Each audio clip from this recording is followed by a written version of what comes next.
오늘 우리에게 주신 하나님의 말씀은 창세기 49장 8절에서 12절 그리고 22절에서 26절 이렇게 분할해서 저희가 읽도록 하겠습니다. 창세기 49장입니다. 우리 8절에서 12절 우리 같이 읽어볼까요? 시작. 유다야, 너는 내 형제의 찬송이 될지라. 내 손이 내 원수의 목을 잡을 것이요 내 아버지의 아들들이 내 앞에 절하리로다. 유다는 사자 새끼로다. 내 아들아, 너는 움킨 것을 찢고 올라갔도다. 그가 엎드리고 웅크림이 숫사자 같고 암사자 같으니 누가 그를 범할 수 있으리야. 규가 유다를 떠나지 아니하며 통치자의 지팡이가 그 발 사이에서 떠나지 아니하기를 실로가 오시기까지 이르리니 그에게 모든 백성이 복종하리로다. 그의 나귀를 포도나무에 매며 그의 암나귀 새끼를 아름다운 포도나무에 맬 것이며 또 그 옷을 포도주에 빨며 그의 복장을 포도즙에 빨리로다. 그의 눈은 포도주로 인하여 붉겠고 그의 이는 우유로 말미암아 희리로다. 22절입니다. 요셉은 무성한 가지 곧 샘 곁에 무성한 가지라. 그 가지가 담을 넘었도다. 활 쏘는 자가 그를 학대하며 적개심을 가지고 그를 쏘았으나 요셉의 활은 도리어 굳세며 그의 팔은 힘이 있으니 이는 야곱의 전능자 이스라엘의 반석인 목자의 손을 힘입음이라. 내 아버지의 하나님께로 말미암나니 그가 너를 도우실 것이요 전능자로 말미암나니 그가 내게 복을 주실 것이라. 위로 하늘의 복과 아래로 깊은 샘의 복과 젖먹이는 복과 태의 복이리로다. 내 아버지의 축복이 내 선조의 축복보다 나아서 영원한 산이 한없음 같이 축복이 요셉의 머리로 돌아오며 그 뛰어난 자의 정수리로 돌아오리로다. 아멘. 이렇게 주일날 예배에 나오신 우리 모든 성도님들 주님의 이름으로 축복하고 환영합니다. 잘 오셨습니다. 다시 한번 오늘 말씀을 통해서 하나님의 위로와 그 사랑이 이 어두운 시대 가운데 여러분들의 마음을 비추는 시간이 되었으면 좋겠습니다.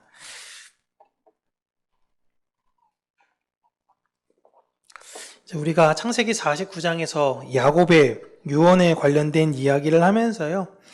야곱이 그 아들들에게 하는 축복은 단순히 아들 개인에게 하는 내용인 것이 아니라 하나님께서 하나님의 백성들에게 그 예언의 내용을 모아서 전달해 주는 것이다 라고 단편적으로 지난주에 조금 긴 아들과 짧은 아들에 대해서 우리가 함께 나누었죠.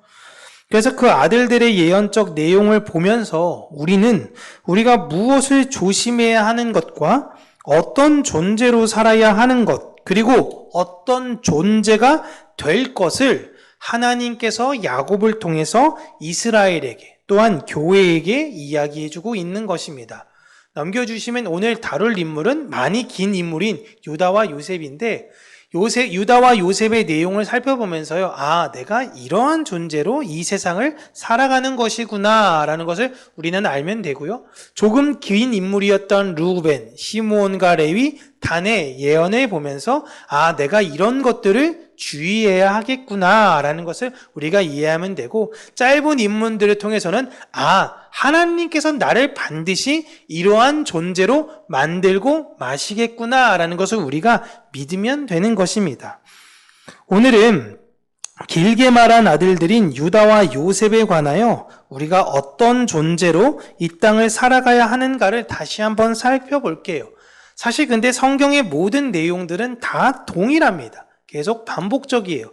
이미 제 설교를 수년간 들으신 분들은 이미 우리가 어떠한 존재로 살아야 할 것을 다 인지하고 계시죠? 그걸 다시 한번 오늘 들으면서 그 똑같던 말씀의 내용임에도 불구하고 그 말씀의 내용이 내 안에 새로운 말씀이 되어지기를 바랍니다. 여러분은 야곱의 장자가 누구라고 생각을 하십니까? 야곱의 장자. 어떤 이는 루벤, 어떤 이는 유다, 어떤 이는 요셉. 다양하죠. 크게는 야곱의 장자를 유다 아니면 요셉으로 분류를 합니다. 근데 분명히 우리가 48장에서 봤다시피 야곱이 나를 어디에 묻어달라라는 내용과 부탁을 한 것 보면 그것을 요셉에게 했거든요. 그렇게 따졌을 때는 야곱이 생각하는 실질적 그 집안의 장자의 역할을 하고 있는 인물은 요셉이었습니다. 그런데 야곱이 지금 축복을 하는 대상을 가만히 보면요, 요셉만이 아니라 유다에게도 장자와 같은 예언을 하고 있어요. 여러분, 하나님 입장에서 보실 때는요, 우리 입장에서는 장자는 몇 명이죠? 내 아들이 한 8명입니다. 그러면 장자가 몇 명이죠? 1명이죠. 장자가 하나죠. 첫 번째 아들이 장자입니다.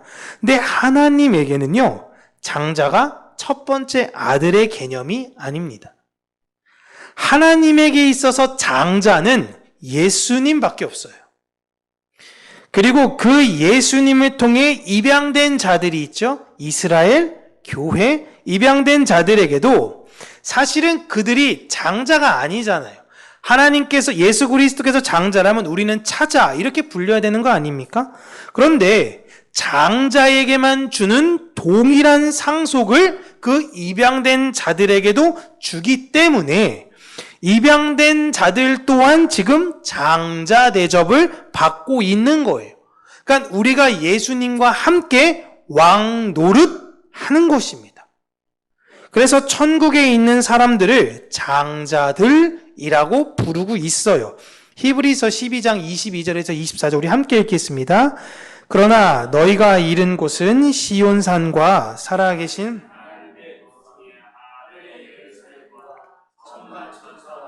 하늘에 기록된 장자들의 모임과 교회와 만민의 심판자이신 하나님과 및 온전하게 된 의인의 영들과 새 언약의 중보자이신 예수와 및 아벨의 피보다 더 나은 것을 말하는 뿌린 피니라. 아멘. 제가 붉은 것으로 표식을 해놨죠. 하늘에 있는 장자들의 모임. 장자들이라는 표현이 세상에 어디 있습니까? 근데 우리는 장자들이다 라고 히브리 기자가 다시 한번 이야기를 하고 있죠. 우리가 바로 예수님과 함께 모든 것을 받게 될 장자들입니다. 그 장자가 받을 예언을 유다와 요셉을 통해서 지금 하시는 거예요. 먼저 유다의 예언을 보면요, 유다는 형제의 찬송이 되고 유다는 원수의 목을 잡을 것이고, 이건 안 띄워주셔도 돼요. 유다의 원수의 목을 잡을 것이고 야곱의 아들들이 그 앞에 절을 하게 될 것이다 라고 이야기를 합니다. 형제에게 찬송을 받아요. 그리고 원수를 밟아 이깁니다. 그리고 구원받는 형제들에게 존경을 받는 인물이 누굴까요? 다시 한번요. 형제들에게 찬송을 받아요.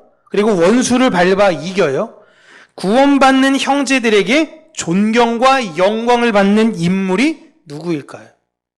예수님이시죠. 예수님. 예수님이세요.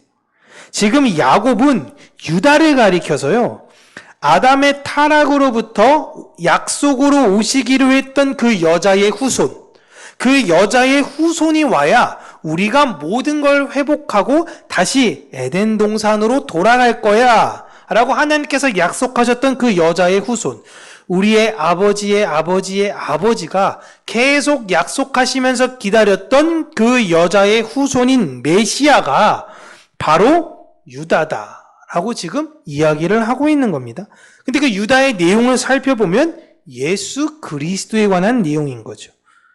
이어서 유다는 사자의 새끼로 아무도 건드릴 수 없는 존재가 될 것이고, 지도자만이 들고 다니는 그 기우, 지팡이가 유다 가문에게서 계속 나올 것인데, 언제까지 그게 나올 것이냐? 실로가 오실 때까지 지도자가 나올 것이다 라는 겁니다.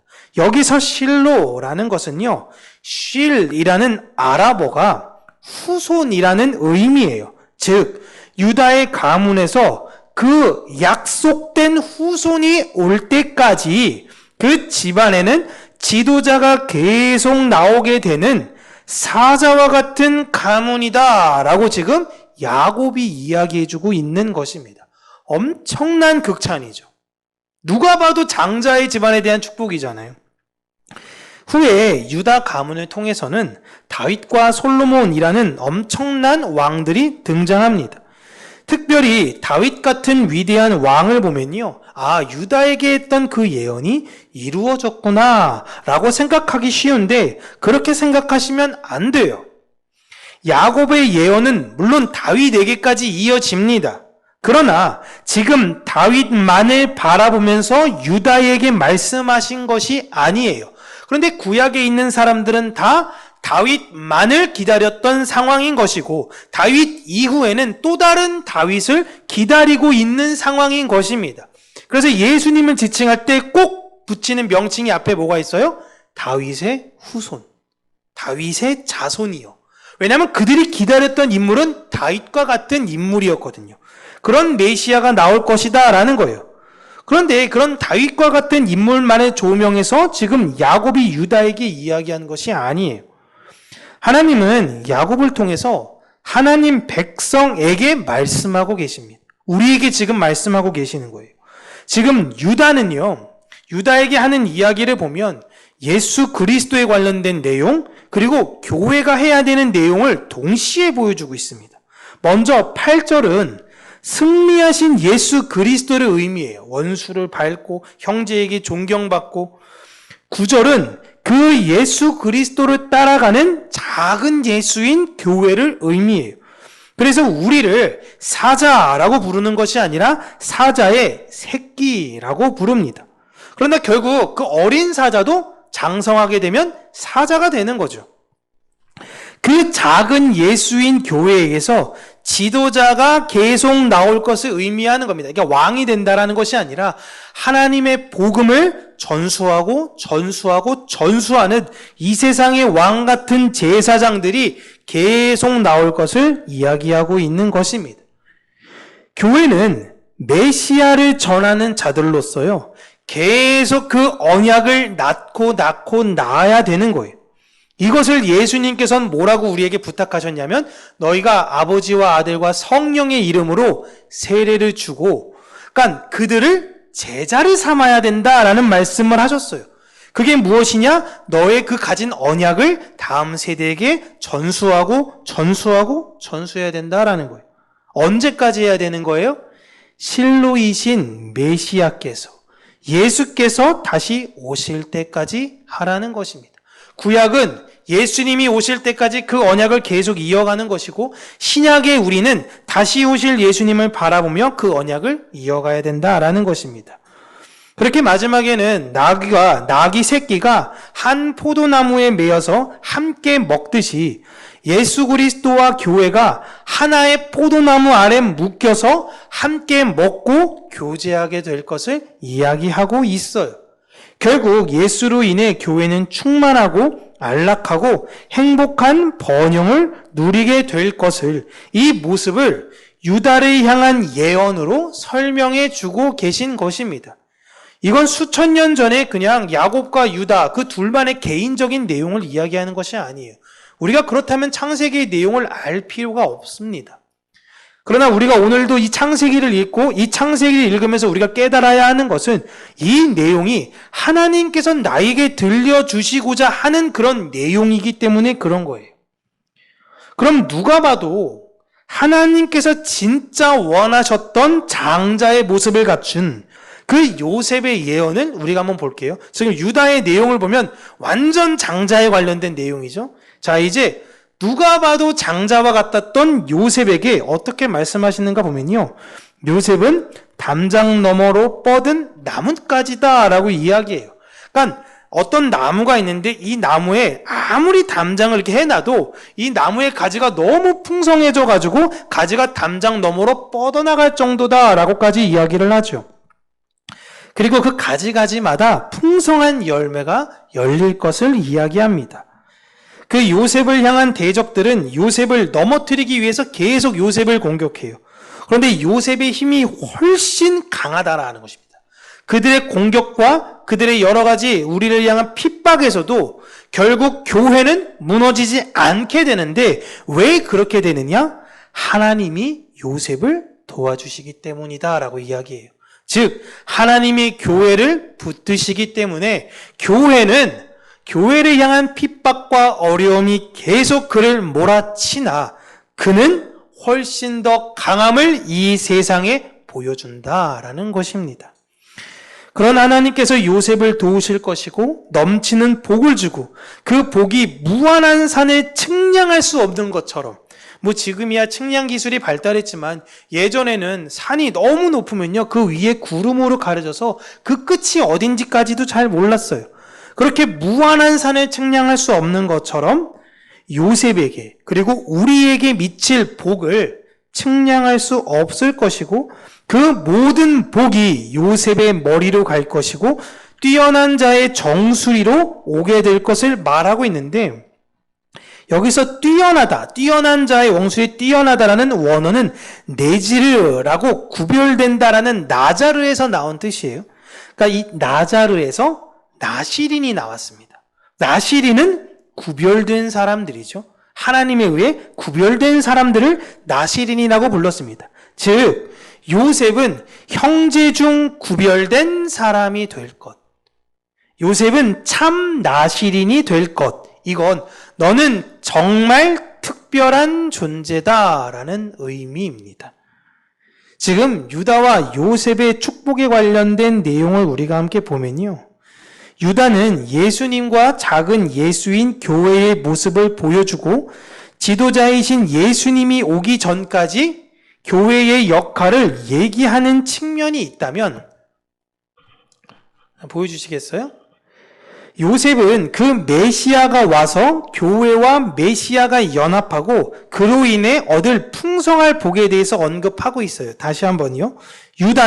유다와 요셉의 내용이 되게 유사하고 비슷한데 예수님과 작은 예수인 교회의 모습, 이스라엘의 모습이죠. 모습을 보여주고 지도자이신 예수님이 오시기 전까지 교회의 역할을 얘기하는 측면, 이스라엘의 역할을 이야기하는 측면이 있었다면 요셉은요, 그 메시아가 오셔서 교회와 메시아가 연합하고 그로 인해 교회가 누릴 풍성할 복에 대해서 언급하고 있습니다.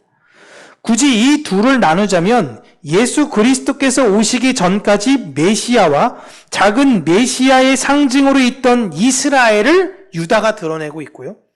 메시아로 오신 예수 그리스도와 연합된 교회의 모습을 요셉이 드러내는 거예요. 물론 이 둘의 축복의 내용이 모두 예수님과 교회에 관련된 내용입니다. 딱 무자르시 자를 수는 없어요. 그런데 제가 이렇게 구분을 짓는 이유는요. 하나님께서 예수님을 누구의 후손으로 보내주셨죠? 누구의 후손이요? 요셉과 유다 중에 누구의 후손으로 오신 거죠, 예수님이? 너무 어렵나요? 네. 유다의 후손으로 오셨잖아요, 유다의 후손으로. 제 개인적으로도 이 문제가 몇 년 동안 고민했던 씨름의 문제였습니다. 너무 많이 고민했어요. 아무리 생각을 하고요, 아무리 고민을 해봐도요, 예수님이 요셉의 후손으로 오시지 않는 것이 저 개인적으로는 그동안 이해가 안 됐어요. 왜? 요셉이 너무 그럴듯한데 누가 봐도 요셉 한 명만 보더라도 이렇게 뛰어난 사람인데 왜 요셉의 후손으로 오신 것이 아니라 유다의 후손으로 오셨는가라고 할 때 그냥 쉽게 하나님이 그렇게 하셨으니까 그런 거구나 라고 생각하고 그냥 넘겼습니다. 많은 신학자의 주석을 봤어요. 제가 이거 관련된 책들 거의 다 봤을 겁니다. 물론 외국어로 된 책들은 제가 못 봤지만요. 우리나라 한글로 번역된 거나 웬만한 영어 관련된 서적도 거의 읽을 건 거의 다 읽어봤어요. 많은 신학자들이 요셉이 베냐민을 포로로 잡으려고 할 때 유다가 베냐민을 대신해서 내가 대신 노예가 되겠다라고 이야기합니다. 베냐민은 풀어주세요. 내가 대신 노예가 되겠답니다. 이런 유다의 모습에 마치 하나님이 감동해서 그를 메시아의 선조로 세웠다라고 이렇게 해석하는 분들이 있긴 하는데요. 저는 이게 잘 납득이 되지는 않았습니다.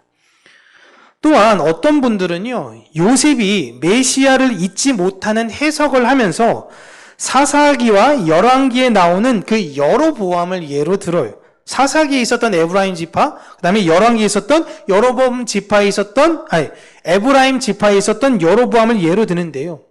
사사 시절에 이 에브라임 지파가 사사기 중반 이후로부터는요, 그 외부의 세력이 올 때에 그거에 대해서 같이 힘써 싸워야 되는데 잘 그렇게 싸워주지 않습니다. 그냥 약간 관망해요.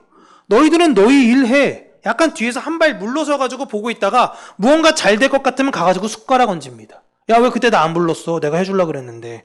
그때 기드온이 그들을 잘 타이르죠. 맞아. 우리가 너희를 잘 불러서 할 걸 그랬다. 미안하다. 라고 이제 타일릅니다. 그러니까 요게 이 에브라임 지파가 이게 한번 먹히니까 다음 때 한 번 또 해요. 그때 한 번 또 해가지고 야, 그때 왜 안 불렀어? 한번 우리랑 싸우고자 하는 거야? 라고 으스대니까 그때 사사였던 입다가 에브라임 지파 사람 남자들을 거의 다 전멸시킵니다. 화가 나가지고.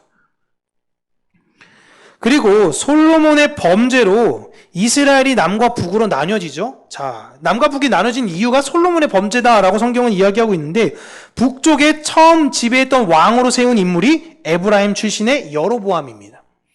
이 여로보암은 하나님이 세우신 율법을 자신의 뜻대로 했어요. 지금으로 보면요, 하나님의 말씀을 자기의 마음대로 막 해석했던 사람입니다. 레위인만을 제사장으로 세워야 되는데 야, 그런 게 어딨냐, 무슨 레위인만 특별하냐? 참 사람이 성품도 올곧고 참 사람이 덕망이 좋고 그런 사람을 우리는 제사장으로 세우자. 사람들이 듣기 너무 좋은 거예요. 그래, 레위인 하는 거 보니까 개판이더만 꼭 그 혈통으로만 해야 되냐? 참 우리가 이렇게 좀 덕망 있고 좀 인격이 훌륭한 사람을 우리도 제사장으로 세우자. 그런 식으로 사람을 제사장으로 세웠어요. 일면 동의가 될 수도 있는 거죠. 그리고 야, 꼭 우리가 예루살렘에 가야 되냐? 너무 멀잖아. 납달리 이런 데 사람들은 너무 머니까 밑에 하나 위에 하나 둬서 우리가 어느 곳에 있든지 하나님은 함께 계시니 그곳에 가서 하나님께 예배드리자라고 해서 예배 장소를 두 곳이나 마련해가지고 사람들이 편하게 예배드릴 수 있도록 모든 것들을 마련했습니다. 그런데 이게 하나님이 분노하신 거예요. 누가 볼 때 너무나 합리적인 거였죠. 그 율법을 자신의 뜻대로 해석했기 때문에 그런 것입니다. 이러한 일련의 사건으로 인해서 요셉은 워낙 훌륭했는데 그 가문의 애들이 다 망쳐나서 메시아를 낳을 가문에서 박탈되었다라고 주장을 합니다. 그럼 원래 하나님의 계획은 요셉, 에브라임 계속 이어지려고 하다가 안 되겠어, 차단, 이렇게 한 거냐? 라는 거죠. 이런 논리로 가면 우리가 아무리 신앙생활을 잘해도 우리 삶 중간에 신앙생활이 엇나가요. 그럼 하나님 우리를 어떻게 하실 수 있는 거예요? 버리실 수 있는 거예요. 마음에 안 들어. 너 처음에는 막 울며 불면서 너 나한테 그렇게 하나님의 사랑이면 충분합니다. 하나님의 은혜로 저를 살려주셔서 감사합니다. 그렇게 매달렸더니 지금 하는 것 보니까 안 되겠다. 야, 너 박탈. 너 구원 자격에서 박탈. 이렇게 할 수 있는 겁니다. 그 사람들은 근데 그 근거로 시편을 언급해요. 시편 78편 67절과 69절 함께 읽을게요. 시작. 또 요셉의 장막을 버리시며 에브라임 지파를 택하지 아니하시고 오직 유다 지파와 그의 성소를 산의 높음같이 영원히 두신 땅같이 지으셨도다. 아멘. 이 시편 78편은요, 왜 하나님이 유다를 선택했고 왜 하나님이 에브라임을 버렸는지에 대해서 계속 이야기하고 있는 상황이에요. 이 해석을 근거로 교회에서는 하나님이 세우신 지도자에게 하는 일에 함께 하지 않고 이 에브라임 지파처럼 내부 총질하거나 뒤에서 딴소리 해가지고 여러 가지 문제를 일으키면 하나님께 버림받는다고까지 해석을 하기도 해요. 이게 아니에요, 여러분. 제 입장에서는 여러분 이렇게 해석하는 게 너무 좋죠. 그렇지 않습니까? 저도 그렇게 해석하는 게 훨씬 낫지 않습니까? 어디 여러분 에브라임 지파처럼 버림받고 싶으십니까? 하나님의 구원에서부터 여러분 유기당하고 싶으세요? 정신 똑바로 차리고 신앙생활 하셔야 됩니다. 물론 저도 그런 애타는 마음으로 그렇게 이야기할 수 있긴 한데 성경에서 말하고자 하는 건 그런 것이 아니에요.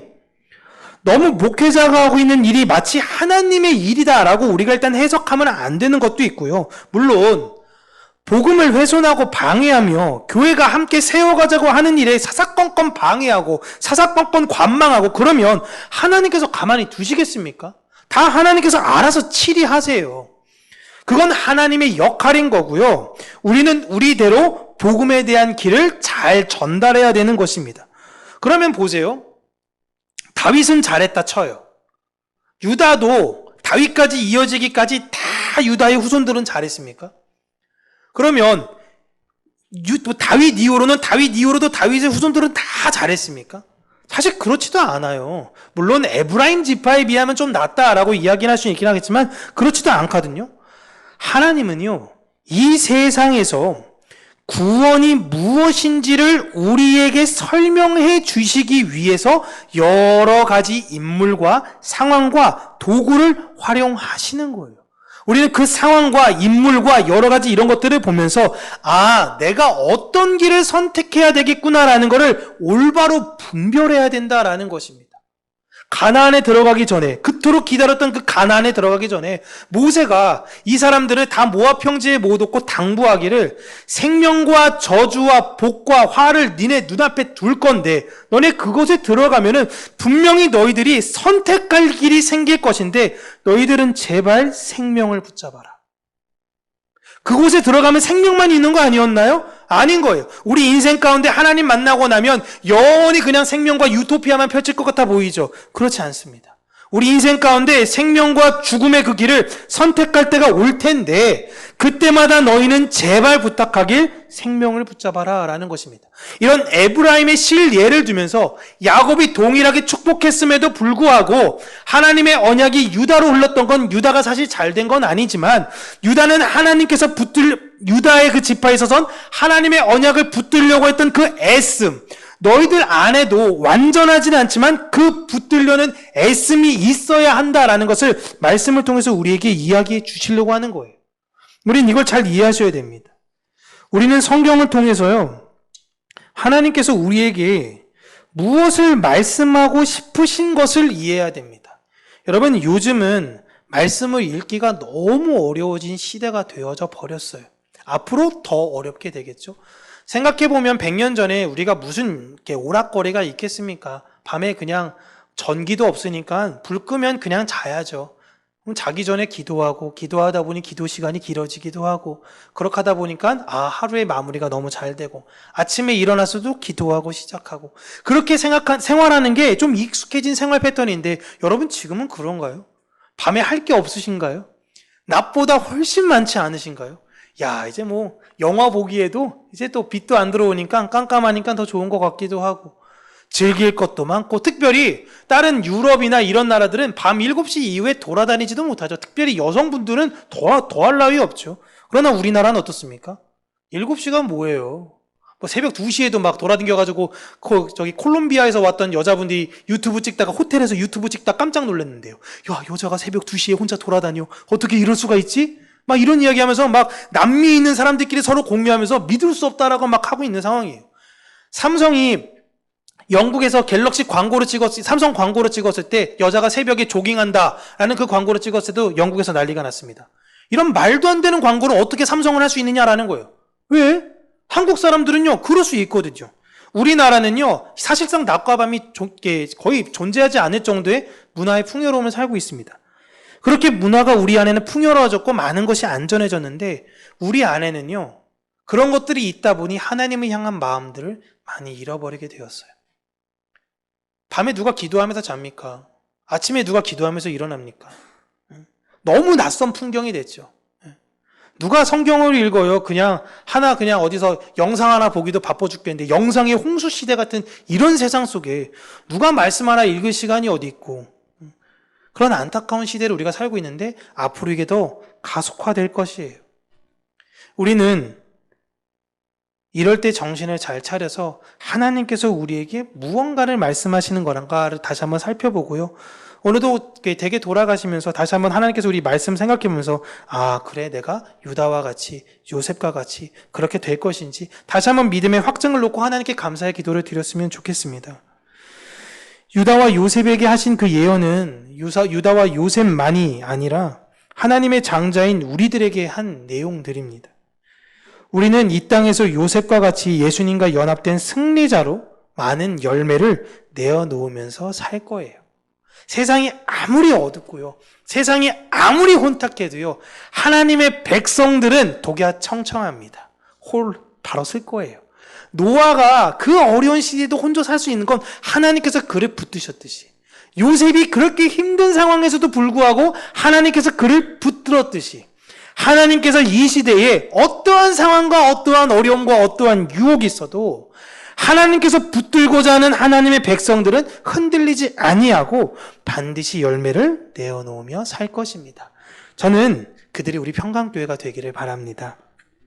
그리고 유다처럼 다시 오실 메시아를 기다리는 그 언약의 지도자로 이 세상에 사자와 같이 담대하게 사는 저와 여러분들 되었으면 좋겠습니다. 성경을 통해 하나님의 장자들이 어떤 열매를 내어놓는가를 우리가 보면서요, 사실 오늘 하고 싶은 이야기가 진짜 많았습니다. 사실 하나님께서 레위를 또한 장자로 보시는 게 있어서 하나님의 언약의 흐름이 어떻게 흐르는가, 에브라임에 있었던 요셉과 그 다음에 유다에 있었던 다윗과 레위에 있었던 모세, 하나님의 언약이 어떻게 흐르는 건가를 또 함께 나누면서 이야기하고 싶었는데 내용이 너무 장황하고 길어질 것 같아서요, 그건 나중에 출애굽 이야기를 나눌 때 또 한번 우리가 나눴으면 좋겠고요. 장자들이 이러한 열매를 어떻게 내어놓을 것인가라는 우리가 보면서 내 삶 가운데 내가 이런 열매를 놓을 수밖에 없다라는 것을 믿으며 사는 여러분들이 되셨으면 좋겠습니다. 우리를 통해서 이 유다와 요셉을 통해서 일하셨던 하나님이 동일하게 일하십니다. 그 하나님의 성실하심을 믿으세요. 그리고 이 시대 속에 하늘나라 장자로서 복음을 전하고 복음으로 사는 저와 여러분들 되시기를 주님의 이름으로 축복합니다. 기도하겠습니다. 살아계신 하나님 아버지, 하나님의 은혜와 사랑에 감사드립니다. 우리가 이 세상을 살면서 하늘나라의 장자의 그 삶을 잊고 살 때가 많이 있고, 이 세상의 여러 가지 우리를 유혹하며 시험하는 많은 목소리 가운데에 우리가 휘둘리는 연약함을 볼 때에 하나님, 다시금 우리가 우리의 모든 신경과 우리의 모든 마음과 우리의 모든 뜻과 생각을 그 십자가 말씀 안에 중심에 세우게 하여 주시고, 하나님의 언약과 하나님의 뜻이 무엇인지 밝히 알아 그 뜻을 향해서 걸어가는 우리들의 인생이 되게 하여 주시기를 간절히 원합니다. 우리 평강교회 예배드리는 모든 성도님들, 하나님 한 사람도 낙오되는 것이 아니라 모두가 하나님의 은혜와 사랑 안에서 장자로서 아름다운 그 열매를 이 세상 가운데 내어놓게 하여 주시고, 하나님의 영광을 드러내며 사자의 새끼로서 승리자로서 이 세상을 살아가는 저와 우리 모든 성도님들이 될 수 있도록 은혜 허락하여 주시옵소서. 예수님 이름으로 기도합니다. 아멘.